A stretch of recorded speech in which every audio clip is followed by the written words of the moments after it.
జగిత్యాల జిల్లా కొరుట్లలో శనివారం జరిగిన హత్యపై సంచలన విషయాలు వెలుగులోకి వస్తున్నట్టుగా సమాచారం అందుతోంది. ఆకుల రమేష్ నవీన దంపతుల కూతురు మోక్షిత శనివారం రోజు అనుమానాస్పద స్థితిలో ఒక బాత్రూములో చనిపోయి ఉండడంతో కొరుట్ల పట్టణంలో స్థానికంగా ఇది సంచలనంగా నమోదైంది. ఈ హత్య కేసును పరిశీలిస్తున్న పోలీసులకు కొన్ని సంచలన విషయాలు తెలిసినట్టుగా సమాచారం అందుతోంది.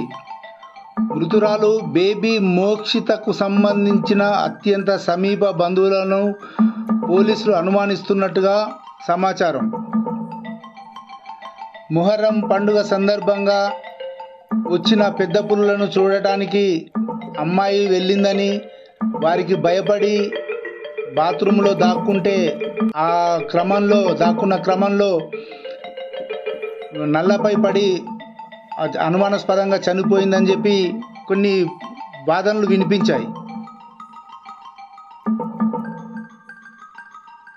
అయితే పోలీసుల విచారణలో అదంతా అబద్ధమని, ఉద్దేశపూర్వకంగానే మోక్షితను సమీప బంధువులే హత్య చేసి ఉండాలన్న కోణంలో పోలీసులు దర్యాప్తు చేస్తున్నట్టుగా, ఈ క్రమంలో ఒకరిని అదుపులోకి తీసుకున్నట్టుగా తెలుస్తున్నది.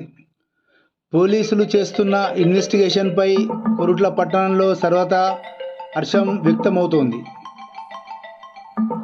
నిందితులను అరెస్టు చేసి చట్ట ప్రకారం కఠినంగా శిక్షించే విధంగా పోలీసులు చూడాలని కొరుట్ల ప్రజలు కోరుతున్నారు.